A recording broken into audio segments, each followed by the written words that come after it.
Bienvenue aujourd'hui sur ma chaîne YouTube pour une nouvelle vidéo du bulletin du lundi, le petit rendez-vous où je vous parle de mes lectures passées et en cours. Comme vous le voyez, on ne se retrouve pas comme les fois passées au mois, mais après 2 semaines, parce que bon, comme j'ai été en congé les 2 dernières semaines, forcément j'ai plus lu, et que si j'attends un mois avant de vous faire une vidéo, je vais avoir un nombre de livres pharaonique à vous montrer.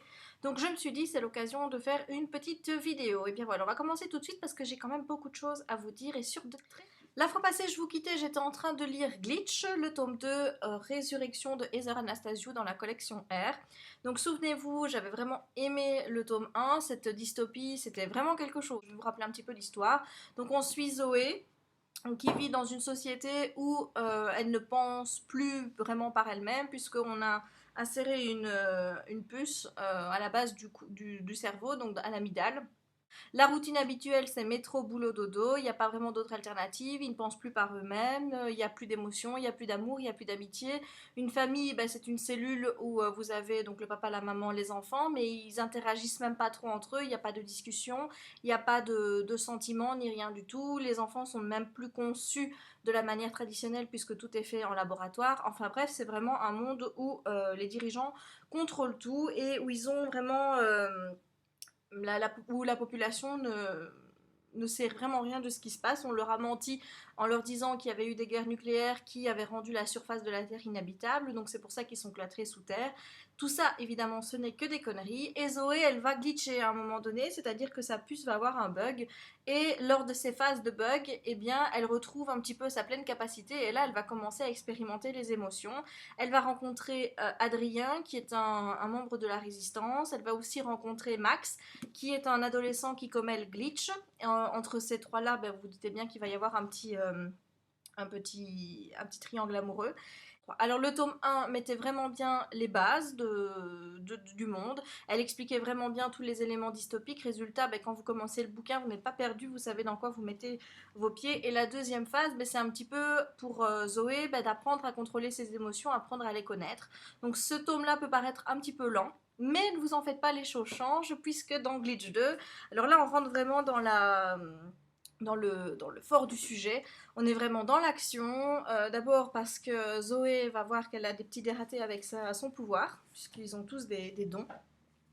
Et elle n'arrive pas à le maîtriser, donc résultat, elle se trouve un petit peu dépassée, il y a des catastrophes qui en résultent, vous verrez bien tout ça en lisant. Elle prépare aussi un plan pour attaquer la chancelière, pour libérer cette population qui malheureusement n'a la chance de ne pas vivre leur vie, puisque ce ne sont en fait que des esclaves, que des marionnettes au service donc de la société. Ce tome 2, c'est un gros coup de cœur, vraiment gros coup de cœur, je l'ai kiffé, kiffé, kiffé, kiffé. Sincèrement, là, s'il faut lire une dystopie, il faut lire celle-là parce que, waouh, quoi, il n'y a pas d'autre mot. J'ai été soufflée par ce roman, déjà parce que quand vous êtes dans le récit, vous êtes à fond dans l'action, il se passe toujours quelque chose, mais alors les révélations, elles vous sautent à la figure comme ça, vous les voyez pas venir du tout, et c'est... waouh! Quand j'ai eu fini de lire le deuxième tome, j'ai cru que j'allais devenir folle. Je me suis dit, c'est pas possible, je peux pas rester sur une fin pareille. L'auteur, elle nous scotche. J'aurais jamais cru qu'une auteure puisse faire un truc comme ça. C'est juste horrible. Franchement, j'en pouvais tellement plus que j'ai direct commandé le tome 3 qui n'est pas encore sorti en VF, mais qui est bien sorti en VO début juillet, et je vous en parlerai tout à l'heure. Mais donc voilà, donc s'il faut lire un bouquin, s'il faut lire une dystopie, il faut lire Glitch, parce que Glitch, c'est de la bombe, tout simplement. Ensuite, j'ai poursuivi ma lecture avec le tome 3 des Filles au chocolat, donc Cœur mandarine de Cathy Cassidy, publié aux éditions Nathan. Donc dans ce tome 3, la narratrice c'est Summer, la sœur jumelle de Sky qu'on avait découvert dans le tome 2, donc Cœur Guimauve, que je vous ai déjà présenté en vidéo. Et ici, donc, on a affaire à Summer. Summer qui est donc la jumelle populaire, la jumelle que l'on dénomme un petit peu la Miss Parfaite, qui est perfectionniste, accro à la danse et qui rêve de devenir danseuse étoile. Et donc dans ce tome-ci, on va découvrir donc que Summer a déjà eu la possibilité d'intégrer une grande école pour devenir danseuse étoile, mais que suite aux problèmes de famille avec le divorce de ses parents et compagnie, bah, ça s'est pas fait. Et Summer le garde vraiment comme un échec et depuis elle est vraiment perfectionniste, elle essaye de travailler, de travailler à fond pour s'améliorer, mais avec cette petite voix qui arrête pas de lui dire en elle, mais en fait t'es nulle. Et dans ce tome-ci, eh bien, on va lui refaire une proposition pour intégrer une toute nouvelle école qui va ouvrir ses portes à la rentrée. Et juste à ce moment-là, Paddy et Charlotte, donc sa mère, décident de se marier puis de partir en voyage de noces. Et donc Summer va être un petit peu contrariée que sa mère ne soit pas là, mais elle va dire ne t'en fais pas maman, je vais bien m'occuper, je vais travailler pour réussir mon audition et compagnie.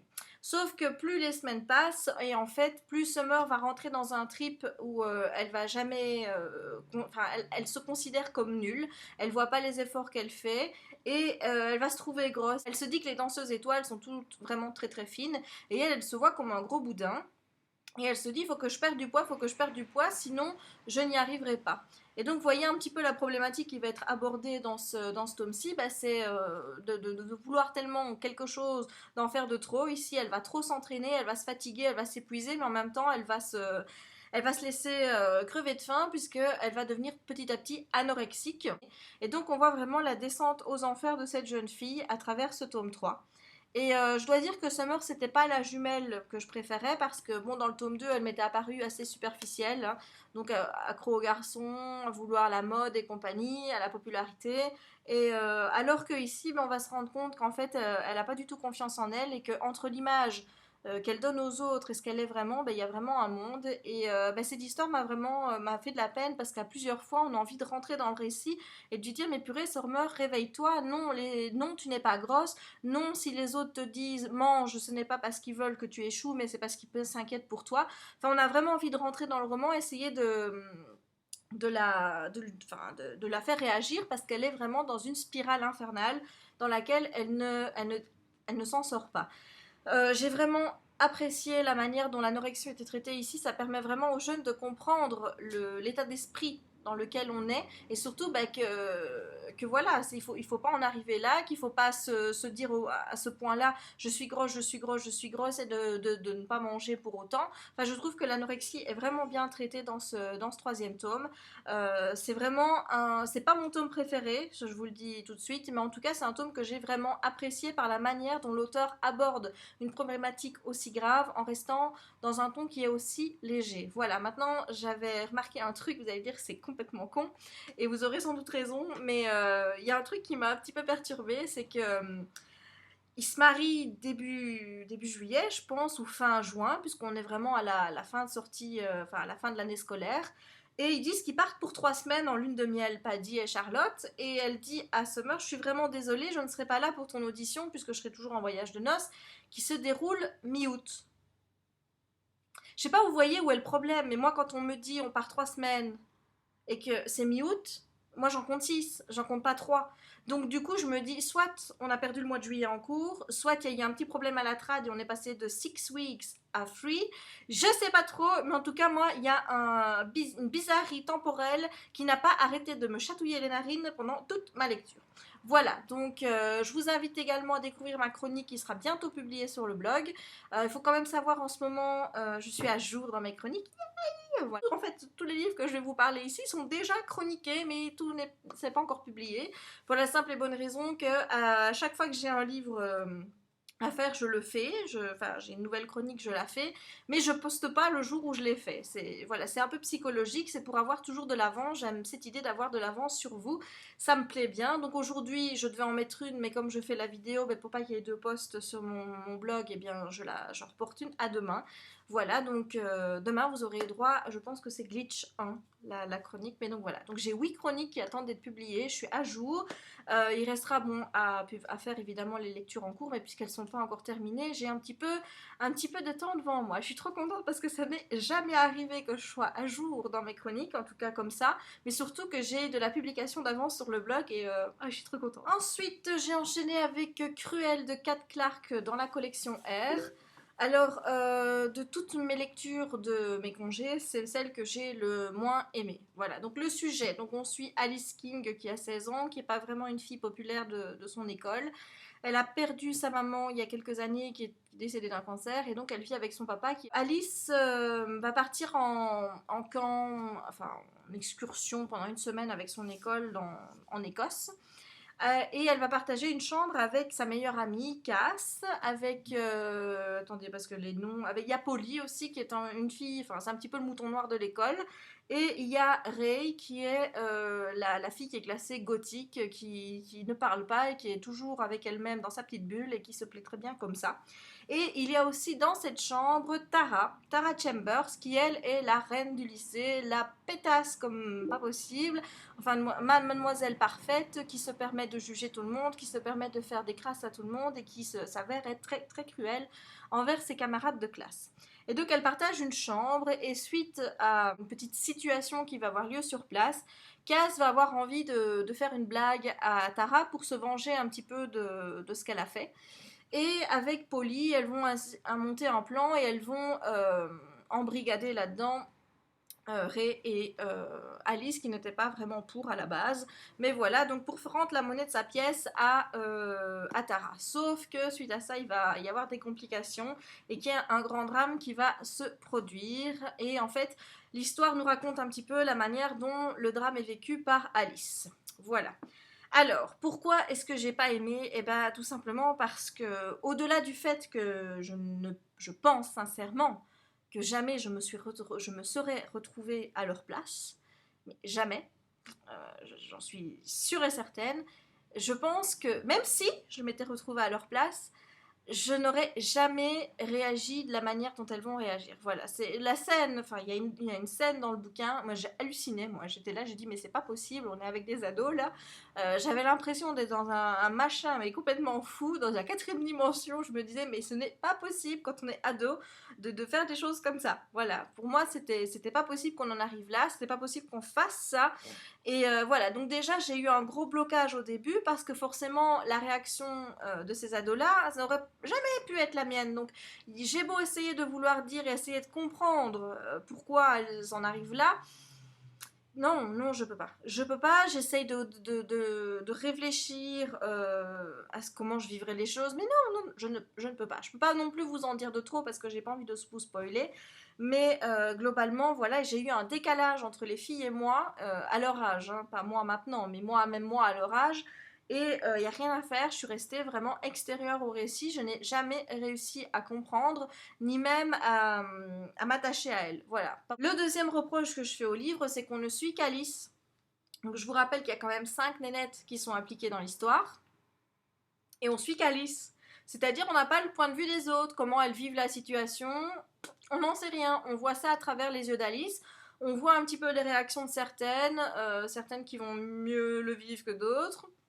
Mais ça reste toujours du point de vue d'Alice. Moi, sincèrement, j'aurais préféré qu'on fasse un livre avec plusieurs voix et qu'on passe d'une narratrice à l'autre chapitre par chapitre pour voir un petit peu comment elles vivaient chacune la situation et comment elles envisageaient les choses. Or, ici, on ne voit qu'Alice. Donc ça aussi, j'ai trouvé que c'était un gros handicap dans le roman. Enfin bref, finalement, moi j'en retiens pas grand chose. Ça se lit vite évidemment parce que Kat Clark, elle a ce talent, c'est qu'une fois qu'elle vous embrigade dans son histoire, même si vous trouvez ça glauque et si vous trouvez ça bizarre et que vous vous dites oh là là, dans quoi je suis embarquée là, vous tournez les pages parce que elle a une manière de raconter l'histoire qui fait qu'on a envie d'arriver à la fin, qu'on a envie de savoir comment ça va se terminer. Et là encore, ben, ça a marché. Je dois dire, par rapport à Confusion, où j'avais eu le même effet, mais Confusion, j'avais préféré. Là, j'ai lu, j'avais envie de savoir, mais au final, quand je le referme, ben, j'ai toujours cette première impression qui me reste du début en disant mais un truc pareil, moi ça me serait jamais arrivé, donc j'arrive pas à me mettre à la place des filles. Deuxièmement, j'apprécie pas qu'on ait eu qu'un point de vue et pas le point de vue des autres. Et troisièmement, ça je vous l'ai pas encore dit, mais quand j'arrive à la fin, je me dis c'est tout, tu vas m'arrêter là maintenant. Alors que moi, pour moi, l'histoire, elle fait commencer et j'aimerais bien savoir ce qui va se passer après. Ouais, j'ai ce défaut, c'est que je suis curieuse, peut-être un peu malsain, d'accord, mais j'avais vraiment envie de savoir ce qui allait se passer après le moment où le livre s'arrête et voir un petit peu ce que l'auteur comment ça allait se passer pour nos héroïnes. Et là, eh ben, je ne sais rien. Voilà, sans compter qu'en plus de ça, il y a des relations qui se nouent dans ce bouquin qui sont d'un malsain, je vous fais... Enfin voilà, ce livre, voilà, cruel, moi, ça l'a pas fait. Ensuite, je suis retournée dans Les filles au chocolat parce que je me suis dit, après tout, c'est l'été, si tu lis pas cette saga maintenant, tu ne la liras jamais. Et j'ai lu le tome 3 et demi, donc Cœur salé, qui est en fait une petite nouvelle d'une centaine de pages qui est consacrée à Shay, donc le petit ami de Chéri. Donc souvenez-vous, Shay, au début du tome 1, il sortait avec Oni, qui est l'aîné. Et parce que Oni est quand même une casse-pied notoire et que Chéri est toute gentille et toute mignonne, et bien Shay s'est de plus en plus rapproché de Chéri. Et pour finir, ils sont sortis ensemble, ce qui fait que la situation familiale était déjà pas top avant, mais alors maintenant entre Chéri et Oni, c'est un petit peu la galère. Et donc dans ce tome-ci, on va découvrir que Shay adore la musique, que Shay, il a les fous de sa copine, et que Shay, il sait pas dire non non plus quand on lui demande quelque chose, puisqu'au début de l'histoire, donc on va quand même lui proposer de rejoindre une maison de disques pour faire un premier disque et pour pouvoir devenir l'idole des jeunes, sauf qu'il a des problèmes, c'est que papa, c'est pas la voie que papa lui a choisie, et papa va être ferme, il va dire non, il va même pas réfléchir ni essayer de comprendre son fils, c'est pour lui c'est non, non, non, tu travailles avec moi dans le centre nautique, on n'est rien à foutre de la musique, en gros c'est ça. Alors qu'il est déjà pas bien, il y a Oni qui déboule dans son petit cabanon en pleurs, en disant tu te rends pas compte de ce qu'ils m'ont fait vivre à la maison, c'est vraiment tous des méchants. Et il va pas décrocher quand Chéri va l'appeler pour consoler un petit peu Oni. Et le lendemain, il va pas oser lui dire qu'il était avec Oni parce que merde, c'est son ex quand même, hein. Et voilà, donc il y a tout un drame qui va exploser. Enfin bref, il a pas la maison de disque, il a plus de copine. Vous voyez un petit peu, c'est le drame pour Shay. Et voilà, j'ai vraiment aimé ce petit tome 3 et demi. Je l'ai trouvé très très très bien fait. Vous allez vous dire, mais il y a 100 pages, l'auteur elle survole tout. Et je vous avoue qu'en commençant le roman, c'est ce qui me faisait un petit peu peur aussi, c'est que tout soit survolé. Et ben pour finir, j'ai pas trouvé l'essentiel est dit de manière simple, efficace. C'est vraiment un petit tome que j'ai vraiment vraiment adhéré. Et je dirais même plus que je l'ai plus aimé que les 3 premiers que j'avais lus. Voilà, donc Cœur salé, moi j'ai trouvé qu'il était bien sympathique, je ne vous en dis pas plus, mais je vous le recommande. Ensuite, j'ai lu le tome 1 de la saga Legend de Marie Lou. Alors oui, c'est les épreuves non corrigées. En fait, j'avais le bouquin qui traînait depuis un an dans ma palle. Je ne saurais pas vous dire pourquoi, mais j'avais pas eu envie de le lire l'année passée. Tout ça, voilà. Donc, comme je n'aime pas trop me forcer à lire des romans, parce qu'en général, si je dis bon, allez, je le lis, il en résulte des avis qui sont pas très bons, donc j'ai préféré attendre d'en avoir vraiment envie. Et puis comme le tome 2 sort le mois prochain, je me suis dit Jess, it's time. Voilà. Et donc j'ai lu le tome 1 de Legend. Et là je me dis, tu es vraiment une andouille de ne pas l'avoir sorti plus tôt. Voilà, donc vous le savez, ça c'est clair. Oui, j'ai beaucoup aimé Legend de Marie-Lou. Donc je vous explique un petit peu la dystopie.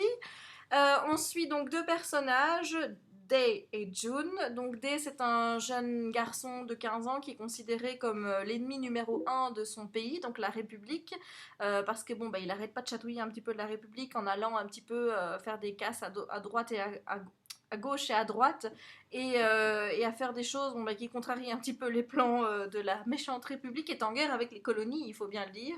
Et d'un autre côté, on a June qui, elle, est le prodige, puisque à 10 ans, il y a un examen à passer. Et suite au résultat de ces examens, à déterminer le reste de votre avenir. En fait, si vous échouez, il y a de grandes chances qu'on vous mette soi-disant dans des camps de travail. Et si vous réussissez, en fonction du résultat que vous avez une carrière acceptable, ou alors vous êtes propulsé dans les hauts rangs dans l'armée et compagnie, là où il y a des beaux salaires. Et notre June, elle a fait le maximum, elle a fait 1500 points à l'examen. Et donc, elle se retrouve donc dans les meilleures universités pour ensuite rejoindre les hauts rangs de l'armée. Voilà, son frère est également dans l'armée, il s'appelle Métias, et son frère va décéder suite à une opération à l'hôpital qui a un petit peu cafouillé. Et tous les indices vont pointer que Day a fait le coup. Alors elle, qui vénérait Day un petit peu pour tous ses coups, parce que ben voilà, il arrive quand même à s'infiltrer incognito dans des endroits qui sont sécurisés, à grimper partout. Elle le prend un peu comme modèle. Elle essaye aussi de faire un peu la casse-cou justement pour voir où elle en est par rapport à lui. Et ben là, forcément, quand elle va apprendre qu'il a tué son frère, ça va pas faire plaisir à June du tout et elle va commencer à traquer Day pour enfin mettre la main dessus. J'ai trouvé le début un peu lent. Je vous avoue que le début, je me suis dit oh là là, j'ai failli arrêter parce que ça me bottait pas des masses. Je trouvais que justement, on me donnait pas les informations dystopiques dont j'avais besoin pour bien appréhender le milieu, comme c'était le cas dans le Glitch, et que là, au contraire, on me miroitait des noms, des choses, on m'expliquait des choses, mais on me les expliquait pas assez enfin, de manière approfondie à mon goût. Et donc, du coup, je dis oh là là là là, ça va pas le faire. Et puis après, paf, il y a des choses qui se passent et puis après j'ai plus pu arrêter ma lecture. J'ai vraiment kiffé ce premier tome de Legend. Le fait aussi qu'on passe d'un à l'autre, puisque ici c'est vraiment une narration à deux voix. Je vais vous montrer. Donc vous avez ici, hop, vous démarrez chapitre D, ah ben, c'est lui le narrateur. Ensuite, quelques pages plus loin, parce que les chapitres sont courts, hop, on passe à June. Et c'est ainsi tout le temps, on passe de D à June. Et donc, on a vraiment l'histoire qui est sur leurs deux points de vue. Et c'est quand même incroyable, c'est qu'au début, vous avez deux personnages qui ont des similitudes, mais qui sont très très différents dans leur façon de penser, dans leur façon de faire, et qui à la fin bah, vont vraiment se rejoindre. Et c'est vraiment ce que j'ai aimé dans ce roman. J'ai vraiment hâte de lire le tome 2 qui sort le mois prochain. Par rapport aux négatifs, parce qu'il y en a évidemment, le gros c'est la dystopie. J'ai trouvé qu'elle n'était pas assez mise en avant. On nous donne des informations, on se rend compte que la République c'est vraiment, c'est pas un pays dans lequel il fait bon vivre, alors pas du tout. Mais je trouve qu'on nous donne pas assez d'éléments pour bien comprendre l'ampleur de la situation. Je vous donne deux exemples. C'est que déjà on nous dit qu'il y a eu des inondations et qu'il y a une partie donc des terres qui sont recouvertes par les eaux, donc le niveau de l'eau a monté, mais on ne sait pas dans quel contexte c'est arrivé. Est-ce qu'il y a eu des catastrophes naturelles? Est-ce qu'il y a eu quelque chose que les humains ont fait qui ont fait que... On ne sait pas trop pourquoi il y a eu des inondations, mais voilà, il faut le prendre comme un fait acquis. Il y a eu des inondations, il y a plein de choses qui sont sous eau, et donc maintenant il n'y a pas beaucoup de terre. Et la deuxième, eh bien, c'est qu'on nous dit qu'il y a une grosse guerre entre la République et les colonies. Mais on ne sait pas qui c'est les colonies. Est-ce que c'est des États-Unis? Est-ce que juste la République c'est les États-Unis? On ne sait pas. Voilà, on n'arrive pas trop à situer. Pourquoi est-ce qu'ils sont en guerre? On ne sait pas non plus. Enfin bref, voilà. Donc il me manque vraiment plein d'éléments pour pouvoir apprécier ma lecture. Mais je me dis, bon, c'est qu'un tome 1, forcément. Donc j'aurai peut-être les informations nécessaires dans les tomes suivants. En attendant, encore une dystopie que j'ai aimée, pas autant que Glitch, mais en tout cas je vous la recommande parce qu'elle est vraiment super. Après ça, je me suis dit, bon Jessie, il te reste un tome dans ta palle des filles au chocolat. Why not? Et donc j'ai lu Cor Coco de Cathy Cassidy, donc le tome 4 des filles au chocolat. Donc là je suis à jour pour le moment, il restera le tome 5 qui sera dédié à Oni, qui sortira probablement l'année prochaine. Le tome 4, eh bien je vous affirme que c'est mon préféré. Voilà, j'ai vraiment adoré, adoré, adoré. J'ai vu beaucoup de commentaires comme quoi certains disaient qu'ils trouvaient en dessous par rapport aux autres, et ben moi c'est vraiment le contraire, je trouve qu'il est vraiment un cran au-dessus, parce que j'ai tout aimé dans ce roman. C'est juste la petite Coco, elle est adorable, elle est toute mignonne. Donc Coco, c'est la dernière des Thornberry. Elle a 12 ans, elle est au collège et elle adore les animaux. Mais alors les animaux, c'est son dada. Elle a d'ailleurs reçu une brebis qu'elle a apprivoisée qui s'appelle Joyeux Noël, et là elle aimerait bien avoir un pony qui s'appelle, enfin c'est une ponette exactement, qui s'appelle Coconut comme elle. Mais voilà, Coconut, elle est un petit peu difficile, et bon, Paddy et Charlotte sont pas trop d'accord pour l'acheter, surtout que eux ont des grosses commandes à fournir au niveau de la fabrique en chocolat, et forcément ils s'occupent plus de ça que de la ponette pour le moment. Voilà, donc elle suit des cours d'équitation, elle récolte des fonds à l'école pour des causes, hein, pour les animaux qui sont en voie de disparition, que ce soit n'importe quoi. Chaque mois, elle en trouve une nouvelle pour pouvoir y aider. Elle va vendre ses petits cupcakes à l'école. Voilà, j'ai trouvé qu'elle était trop mignonne. Jusqu'au jour où elle apprend, un petit peu à cause d'elle, que Coconut va être vendu. Et on va lui dire que la personne qui a acheté Coconut, c'est en fait un gars qui maltraite les animaux. Et donc, elle va vouloir vérifier si ses propos sont corrects, et elle va effectivement voir que le gars, il se sert d'un fouet pour essayer de la dresser, qu'il la fait travailler jusqu'à l'épuisement, et en la frappant si elle ne fait pas ce qu'il attend. Donc elle va être complètement choquée, elle va se dire ce n'est pas possible que ça se passe comme ça, et elle avait prévu de kidnapper Coconut pour la mettre à l'abri. Sauf que Stevie, qui était à l'école avec elle, a eu le même projet qu'elle en quelque sorte la même nuit, et qu'elle va l'embrigader dans son affaire, et ils vont prendre la ponette tous les deux, et l'autre ponette qui elle est pleine en plus de ça, parce qu'elle est vraiment dans un état, elle a peur des humains, elle est toute décharnée tellement elle n'a pas assez à manger, enfin bref, elle dit on peut pas la laisser là, hop on embarque les deux ponnettes et on s'en va. Voilà, et donc l'histoire tourne autour bien, de Coco qui va soigner, nourrir, prendre soin de Coconut et de Selene, ou Selena, parce ils l'ont baptisé l'autre ponette, et avec Stevie. Voilà, donc ça c'est un petit peu le roman, enfin l'histoire de ce tome 4. J'ai adoré parce que j'ai trouvé que c'était frais, que c'était léger, que c'était naïf à souhait. Ces petits brins de femme, moi, elle m'a plu. Coco, c'est vraiment ma petite préférée. J'ai adoré l'histoire, la fraîcheur qui en ressortait, le fait qu'on s'occupe des animaux. J'ai adoré la relation qu'elle a avec Stevie parce que les deux ils se détestent au début, ils vont apprendre à s'apprécier, à devenir amis petit à petit. Et Coco qui a toute cette naïveté d'une gamine de 12 ans qui en même temps est très très mature, et je me suis beaucoup retrouvée en elle en fait, parce qu'elle a ce côté à 12 ans où elle voit ses copines qui sont en train de s'intéresser à du maquillage, aux garçons, aux fringues, et qui sont plus avec elle autant avec elle sur le côté il faut sauver les animaux, il faut faire ci, il faut faire ça. Et elle regrette un petit peu et elle veut pas rentrer là-dedans. Elle dit moi je veux continuer à être celle que je suis, j'ai pas envie de m'intéresser au maquillage, j'ai pas envie de m'intéresser aux garçons. Moi j'ai envie de continuer à défendre des grandes causes pour les animaux. Voilà, et je me suis pas retrouvée en elle dans le point de dire absolument animaux, animaux, animaux, parce que je les ai toujours adorés. Mais bon, moi, j'ai jamais vendu de cupcakes à l'école pour reverser à des associations caritatives. Mais c'est vrai, quand j'avais 12 ans, j'étais aussi sur mes acquis de gamine, hein, d'enfant, il faut bien le dire. Moi, j'adorais Mickey à l'époque, enfin, j'adore toujours Mickey. Et j'étais contente parce que c'est l'époque où Disneyland à Paris avait commencé à ouvrir. Et chaque année qu'on y allait, ben, on achetait un pull, des t-shirts avec Mickey, patati et patata.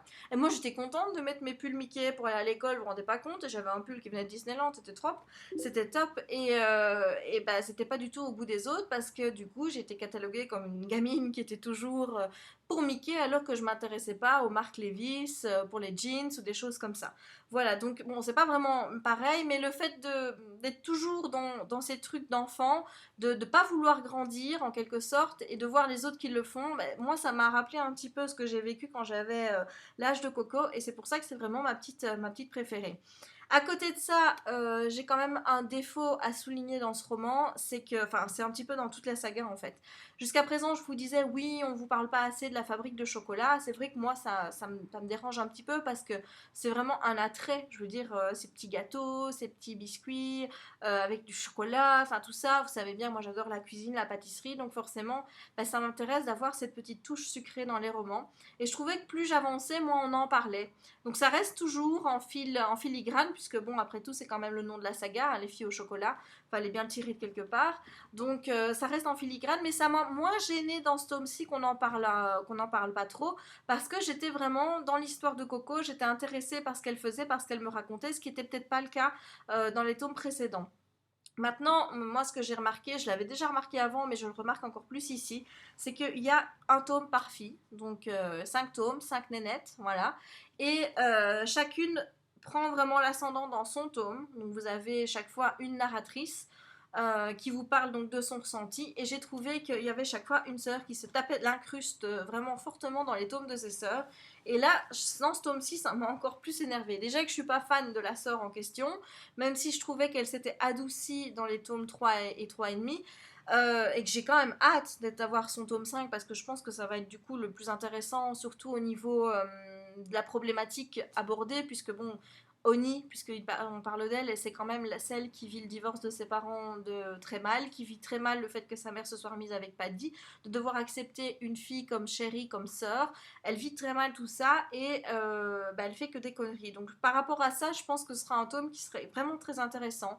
Mais d'un autre côté, je trouve ça un peu dommage que les autres sœurs, bon, bah, elles acceptent la situation, elles le vivent bien, elles sont vraiment maîtresses de leur petit univers dans leur tome, mais à côté de ça, dans le tome des autres, on entend parler de temps en temps de Sky, on entend parler de Summer, mais c'est toujours Coco qui nous parle de ses sœurs en disant voilà, elles font ci, elles font ça, histoire de nous tenir un peu au courant. Mais alors Oni, elle se tape l'incruste dans tous les tomes. À chaque fois, elle fait tellement de conneries que pour finir, elle attire trop l'attention par rapport à la sœur qui est dans le tome ici. Avec Oni, j'ai trouvé qu'elle était trop présente dans tous les tomes et ça m'a encore fait ici. Et du coup, sincèrement, même si j'attends son tome avec impatience pour un petit peu mieux comprendre le personnage, j'espère que ses sœurs se taperont l'incruste dans son tome.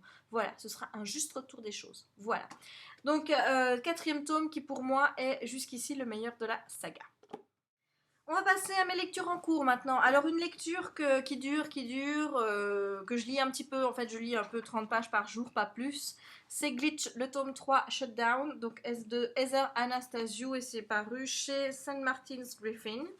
C'est en VO, donc moi qui suis plus trop lecture VO, là quand j'ai vu le final de Glitch 2, je dis ma cocotte, tu as intérêt à t'y remettre parce que moi j'attendrai pas le mois de novembre pour connaître la suite parce que non, c'est pas possible que ça se finisse comme ça. Je vous dis, c'est juste horrible de toutes les cliffhangers horribles que j'ai pu vivre avec celui de No Set Cat, c'est le pire. Voilà, comme ça vous savez un petit peu à quoi vous entendre. Donc du coup, je me suis commandé la suite et j'en suis à la page 134 pour le moment. C'est un petit peu bizarre ce qui se passe parce que j'ai envie de le lire, j'ai envie de savoir ce qui va se passer, mais le fait que ce soit en VO, à chaque fois de commencer, j'ai une petite appréhension parce que j'ai toujours peur, parce que j'avance moins vite, parce que j'ai peur de ne pas comprendre, alors qu'une fois que je le lis, je suis dedans et j'avance, bon pas aussi vite qu'en français, mais j'avance bien dedans. Donc c'est un petit peu, hier par exemple, je me dis allez je vais lire, puis oh non je continue Cinder, j'ai pas voulu stopper ma lecture de Cinder parce que j'appréhendais un petit peu de reprendre un peu la lecture en anglais. Voilà pourquoi est-ce que j'avance un petit peu à pas d'escargot dedans, mais les 134 premières pages sont juste démentes. Il y a de l'action depuis le début, donc je vous raconte pas l'histoire, je vous raconte pas non plus où j'en suis au niveau de l'intrigue, parce que j'ai vraiment pas envie de vous spoiler la fin du deuxième tome. Mais en tout cas, il faut savoir que ça bouge énormément à un moment j'ai tellement stressé. Il faut que je vous raconte quelque chose. Il faut savoir que quand je suis stressée, j'aime bien de courir autour d'une table. Ne me demandez pas pourquoi, mais quand je regarde un film et qu'il y a une scène qui me stresse, ou quand je regarde que je lis un livre et que la scène, on est vraiment dans quelque chose où j'ai pas envie que ça se passe comme ça, et j'ai tellement de peur qu'il faut que j'évacue ma peur en tournant en courant autour de la table. Je le faisais souvent chez moi quand j'étais chez mes parents. Je ne l'ai pas encore fait ici parce qu'il y a des voisins et il y a le chien et que le chien quand il me voit courir, il se met à aboyer. Donc forcément, c'est pas très pratique de courir comme ça avec Jackie qui fait wouh à côté. Voilà, donc du coup, je le fais plus, mais je peux vous dire que l'envie, elle est là. Il y a vraiment une scène d'ici, j'avais envie de courir tellement j'en pouvais pas, c'était trop de stress. Trop, j'arrivais plus à gérer tellement genre... c'était horrible, horrible. Et bon, il y a quelque chose qui est horrible aussi avec Adrien, je me dis, je dis pas, c'est horrible. J'ai envie de pleurer tellement ça me touche. Horrible. Je vous avoue que je serais contente d'arriver à la fin. Maintenant, j'avance petit à petit et voir un petit peu comment les choses vont décanter pour notre héroïne, pour la dystopie. Voilà, donc Shutdown en lecture pour le moment et franchement, j'adore. Il est aussi bien que le tome 2 pour l'instant. Ensuite, j'ai ma VF en cours, puisque quand je lis en livre en VO, il faut toujours que j'ai un bouquin VF pour pouvoir faire des allées et venues, parce que moi, lire un livre rien qu'en anglais, voilà, j'y arrive pas. Donc, mais ça fait quand même depuis 3 livres que je suis sur ma VO, puisque c'est depuis Legend. Donc, vous voyez, j'ai eu le temps de lire Legend, Cœur Coco, et puis maintenant, Les Chroniques Lunaires, le tome 1, Cinder, de Marissa Meyer, paru aux éditions Pocket Jeunesse. Ce bouquin, ça fait un moment qu'il est dans ma palle. Je sais pas trop pourquoi je l'ai laissé traîner. C'est un petit peu comme Legend, on a envie de dire, mais Jess, pourquoi t'as fait ça? T'aurais pu le lire tout de suite parce qu'il est top ce bouquin. Pourtant, ma petite galinette d'amour m'en avait parlé. Elle en avait fait une bonne revue vidéo, une bonne chronique. Elle vient encore d'en reparler il y a pas quelques jours, je pense, pour dire que peut-être le tome 2 sortirait fin d'année chez Pocket et pour dévoiler la couverture du tome 3.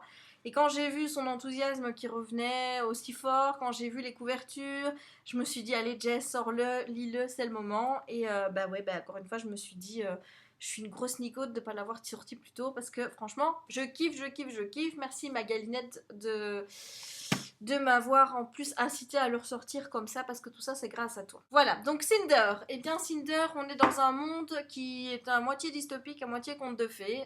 Je kiffe de retrouver le conte de Cendrillon qui est remis au goût du jour, revisité de cette manière-là, parce que c'est juste...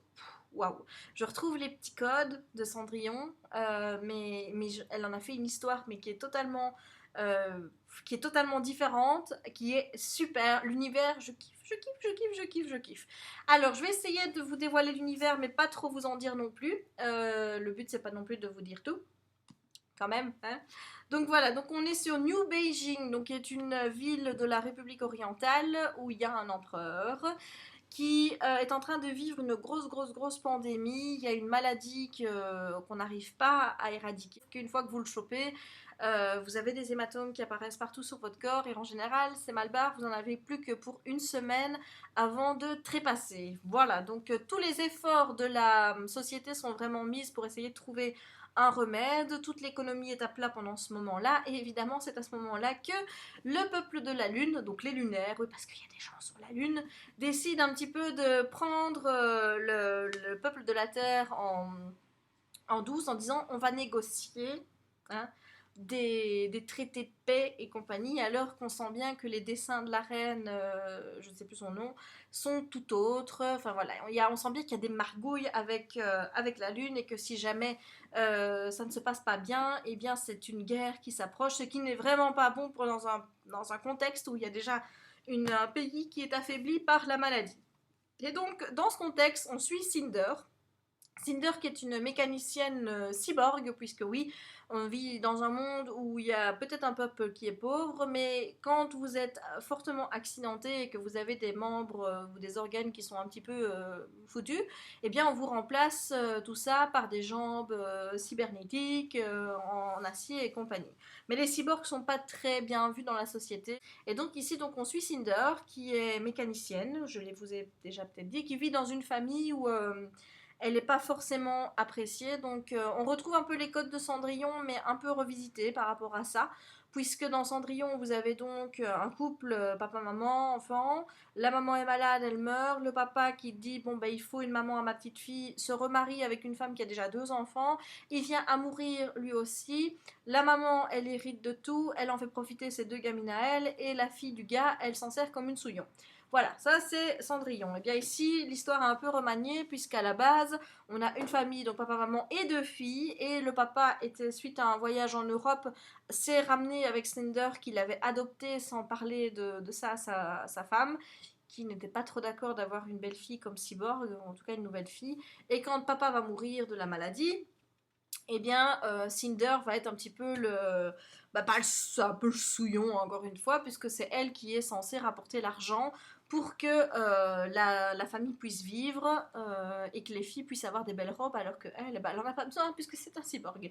Voilà, donc on retrouve un petit peu ces codes-là. Bon, je vous en dis pas plus parce que j'ai pas envie de vous dévoiler l'histoire. Je crois que je vous ai donné un petit peu les bases pour que vous compreniez dans quoi vous mettiez les pieds.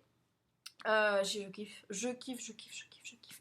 L'histoire, elle est juste géniale. J'adore le personnage de Cinder, j'adore le personnage du prince Kay, j'adore la relation qui se noue entre deux, j'adore l'univers, j'ai hâte de voir comment tout ça va se passer et un petit peu les intentions de la reine. Je ne sais plus comment elle s'appelle, mais la reine de la lune donc. Et le seul bémol que j'ai, c'est le même que Gal vous a dit, c'est que depuis le début, vous savez comment ça va se terminer. C'est-à-dire que l'auteur, elle vous donne des détails, et de là, vous tirez toutes les conclusions qui s'imposent. Je suis pas la seule parce que j'ai vu qu'Amandine de Place to Be était en train de le lire aussi, et qu'elle regrettait d'avoir aussi tout pigé alors qu'elle venait seulement de commencer le roman. Donc c'est vraiment le gros reproche qu'on peut faire au roman, c'est qu'il est tellement prévisible qu'à peine vous avez les 2-3 petites informations données au bon moment que vous pouvez déduire toute la suite de l'intrigue. Voilà, tous les rebondissements qui sont à venir, moi je les connais déjà, je sais ce qui va se passer, je n'ai aucun doute là-dessus. C'est pas pour autant que je passe un mauvais moment, c'est pas pour autant que je vais afficher ça comme un gros défaut, je le mettrai comme les moins, je dirais bah oui, si vraiment vous voulez avoir une histoire où vous êtes étonné, surpris et par les rebondissements et les révélations, bah, Cinder c'est pas forcément pour vous. Mais si vous en foutez un petit peu de comprendre dès le début de l'histoire comment ça va se terminer, que vous avez juste envie de vous laisser porter par une intrigue qui est vraiment très agréable, avec des personnages qui sont très chouettes, avec des choses qui vous révoltent, ben voilà, mais lisez-le. Mais en tout cas, moi je suis à fond dedans et ben, j'ai hâte d'avoir la suite. Et ben voilà, j'en ai fini pour cette vidéo. Je sais pas du tout combien de minutes j'ai fait. Je pense quand même que je ferai moins que la dernière fois où j'ai fait 50 minutes. Si pas, je m'en excuse d'avance. Voilà, donc je vais refermer cette petite vidéo du lundi ici. Je vais vous souhaiter une belle semaine, de belles lectures. Je vous fais des gros bisous et je vous dis à la prochaine. Ciao!